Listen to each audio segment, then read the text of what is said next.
بسم اللہ والصلاۃ والسلام علی رسول اللہ۔ فتح مکہ کے واقعات بیان کیے جا رہے ہیں۔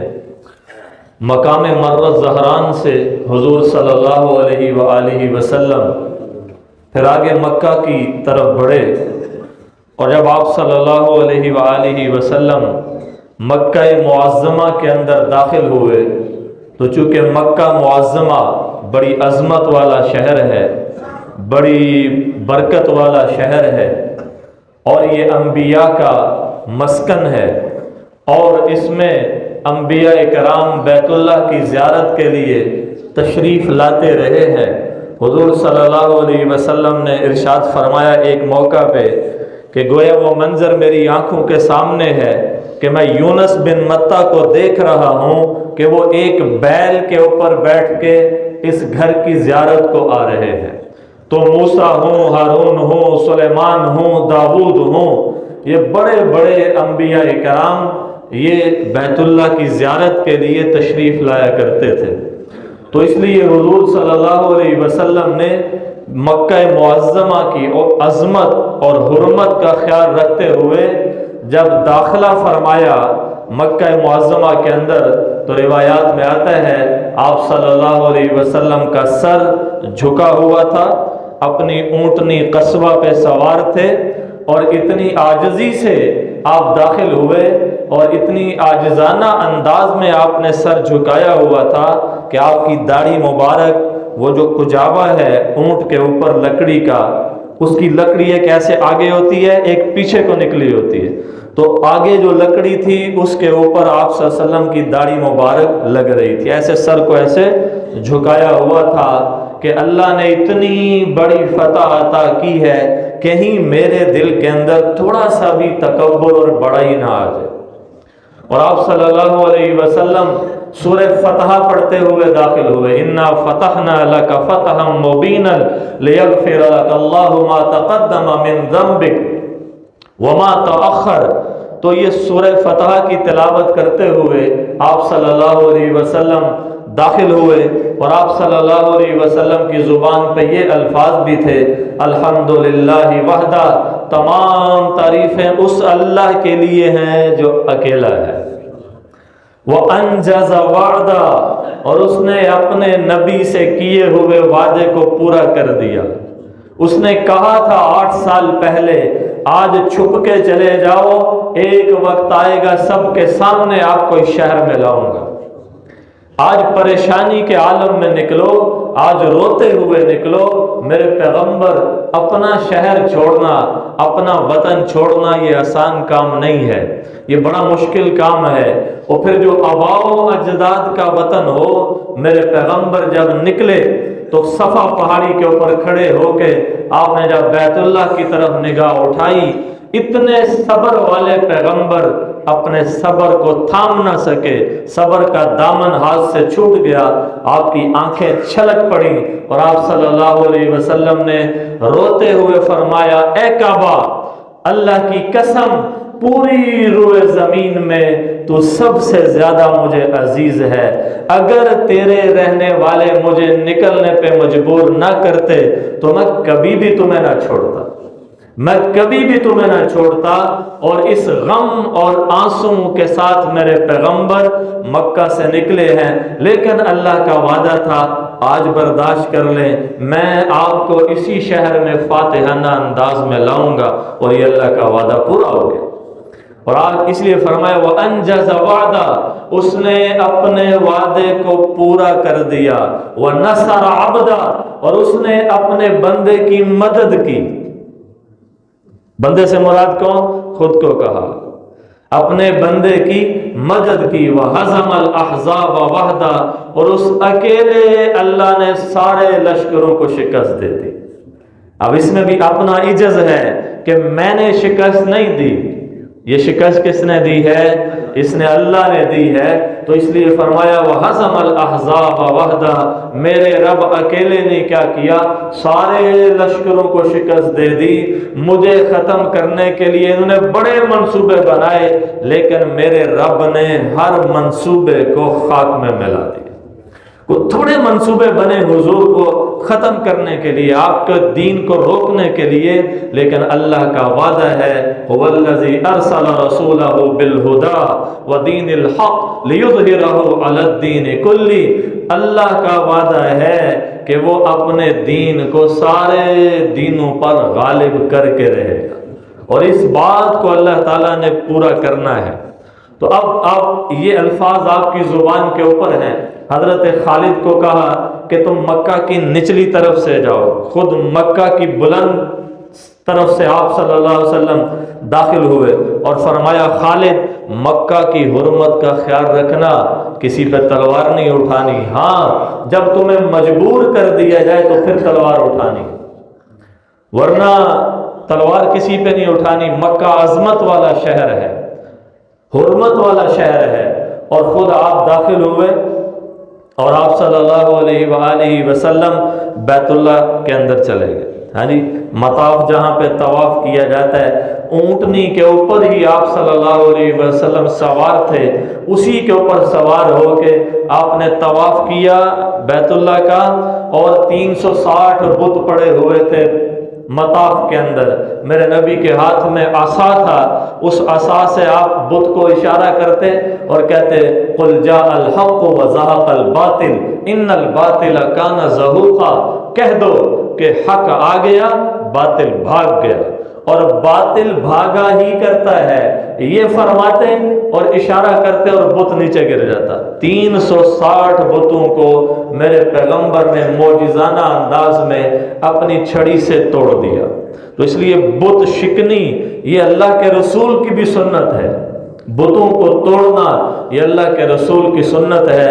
اور بڑے افسوس کی بات ہے کہ وہ عرب جہاں سے میرے پیغمبر نے شرک کو نکالا تھا، آج یو اے ای کا شیخ، دبئی کا شیخ دوبارہ اربوں روپیہ لگا کے وہاں پہ مندر بنا رہا ہے، مندر بن گیا، باقاعدہ اس کا افتتاح ہوا، جہاں سے میرے پیغمبر نے کہا تھا کہ جزیرہ عرب کے اندر جو ہے اب شرک واپس نہیں لوٹے گا۔ اب وہاں پہ بت جو ہے مارکیٹوں میں سیل ہو رہے ہیں، ہاں جی، مارکیٹوں میں بت سیل ہو رہے ہیں، ہندوؤں کو خوش کرنے کے لیے، غیر مسلموں کو خوش کرنے کے لیے۔ جناب کب تک خوش کرو گے؟ اللہ قرآن میں کہتا ہے کہ یہ تم سے اس وقت تک خوش نہیں ہوں گے جب تک کہ تم ان کے مذہب کو قبول نہ کر لو۔ تو حضور نے 360 بت توڑے۔ بیت اللہ کے اندر تصویریں بنائی ہوئی تھیں بتوں کی، حضور صلی اللہ علیہ وسلم نے حضرت اسامہ اور حضرت بلال، اب میرے پیغمبر کی تعلیم دیکھیے، تعلیم دیکھیے، غلاموں کو نوازا ساری دنیا کے سامنے تاکہ ان کو پتہ چلے اسلام کے اندر غلامی اور آزادی کی کوئی اہمیت نہیں ہے، جو تقوی والا ہے وہی عزت والا ہے، جو تقوی والا ہے وہ عزت والا ہے، جو نیکی میں آگے ہے وہ عزت والا ہے۔ حضرت بلال کو، حضرت اسامہ کو بھیجا اندر، کہا جا کے تصویریں صاف کرو۔ انہوں نے زمزم لیا اور اس پانی، مبارک پانی سے بیت اللہ کی جو ساری تصویریں اندر سے مٹا دی۔ پھر میرے پیغمبر حضرت بلال اور حضرت اسامہ کے ساتھ بیت اللہ میں داخل ہوئے۔ آج بھی بیت اللہ کھلتا ہے، لیکن کن کے لیے کھلتا ہے؟ مالداروں کے لیے، سلطانوں کے لیے، ہاں جی، لیکن اللہ تعالیٰ نے بھی ایسا انتظام کر دیا ہے کہ وہ حتیم کے پاس جگہ خالی چھوڑ دی ہوئی ہے جو بیت اللہ کا حصہ ہے، غریب بندہ اس میں جا سکتا ہے، اس میں نہیں جا سکتا، عمارت کے اندر نہیں جا سکتا، کوئی بات نہیں ہے، اللہ نے غیب سے یہ انتظام کر دیا ہے کہ غریب بندے وہاں بیت اللہ میں نماز پڑھے۔ آپ نے فرمایا عائشہ حتیم کے اندر نماز پڑھو، یہ بیت اللہ کا حصہ ہے، حتیم میں نماز پڑھو، یہ بیت اللہ کا حصہ ہے۔ جس نے حتیم میں نماز پڑھی اس نے بیت اللہ کے اندر نماز پڑھی ہے۔ اب میرے نبی کا دیکھیں پروٹوکول کن کو دیا؟ حضرت بلال کو، جو مکہ میں جن کو مارا جاتا تھا، جن کو گھسیٹا جاتا تھا، جن کے سینے پہ ان کا آقا امیہ پتھر رکھ دیتا تھا، نیچے 50-55 ڈگری کا درجہ حرارت، ریت گرم کہ اس میں دانے بھن جائیں، ہاں جی، اس گرم اور تپتی ہوئی ریت پہ حضرت بلال کا کرتا اتروا کے ان کو ننگے بدن کر کے اس ریت کے اوپر لٹایا جاتا اور اوپر اتنا بھاری پتھر رکھ دیا جاتا کہ جس کو 4 لوگ اٹھا کے رکھتے اور حضرت بلال رضی اللہ تعالیٰ عنہ اس پتھر کو ہٹا نہیں سکتے تھے، ایسے ہی تڑپتے رہتے اور دیکھنے والے تماشا دیکھتے اور ہنستے اور مسکراتے۔ میرے رب کی شان یہ ہے، میرے پیغمبر نے اسی بلال کو کعبہ میں اپنے ساتھ داخل کی۔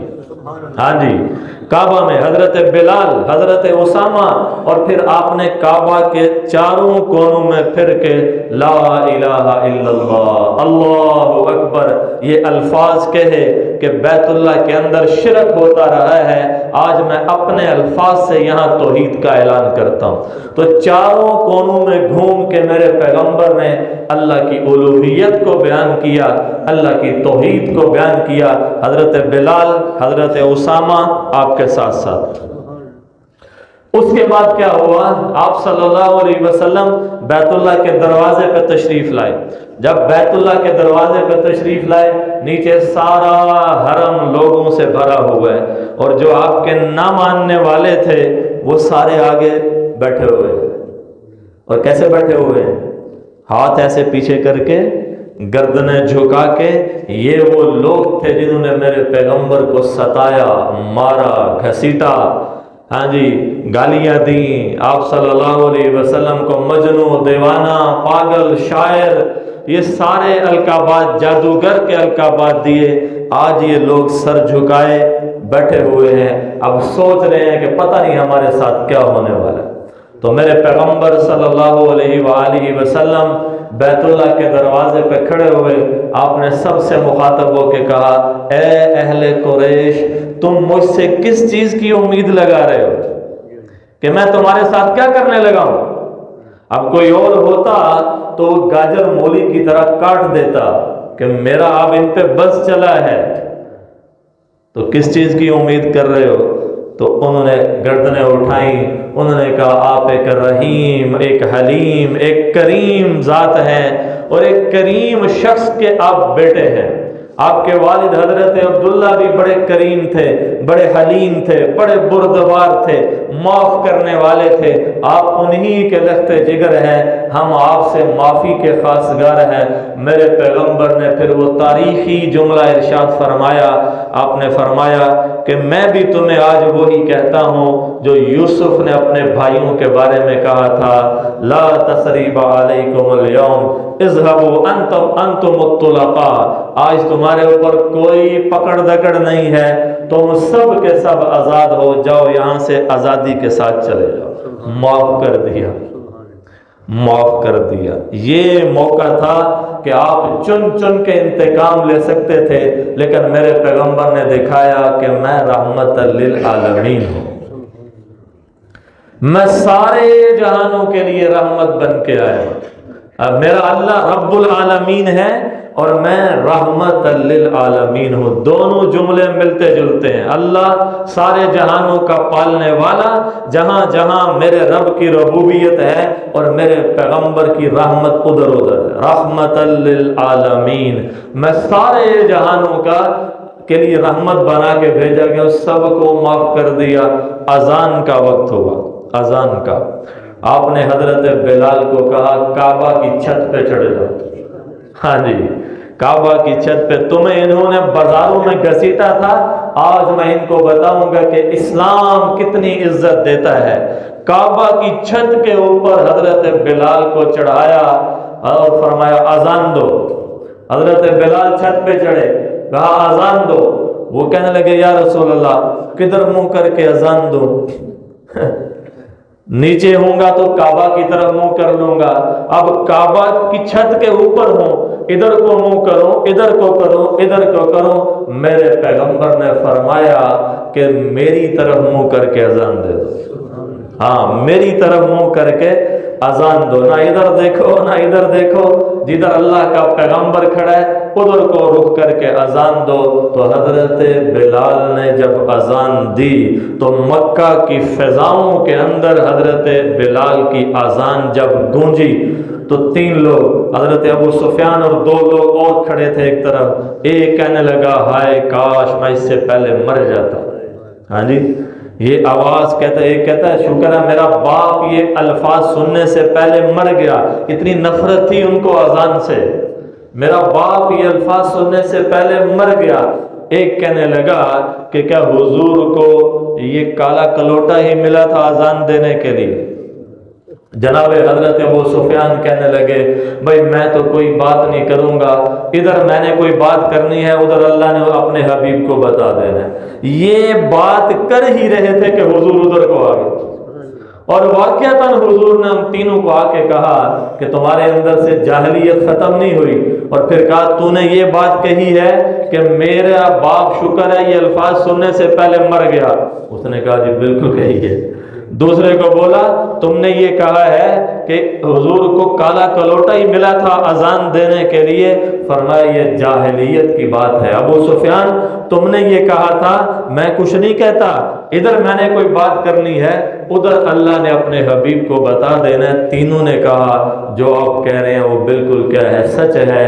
تو میرے پیغمبر نے فرمایا یہ جاہلیت کی باتیں ہیں کہ بلال کے بارے میں تم یہ کہہ رہے ہو، یہ جاہلیت کی باتیں ہیں، اور اس جاہلیت کو اب ہمیشہ کے لیے چھوڑ دو۔ تو یہ وہ موقع ہے جب غلاموں کو عزت دی گئی، غلاموں کو پروٹوکول دیا گیا، ان کو عزت سے نوازا گیا۔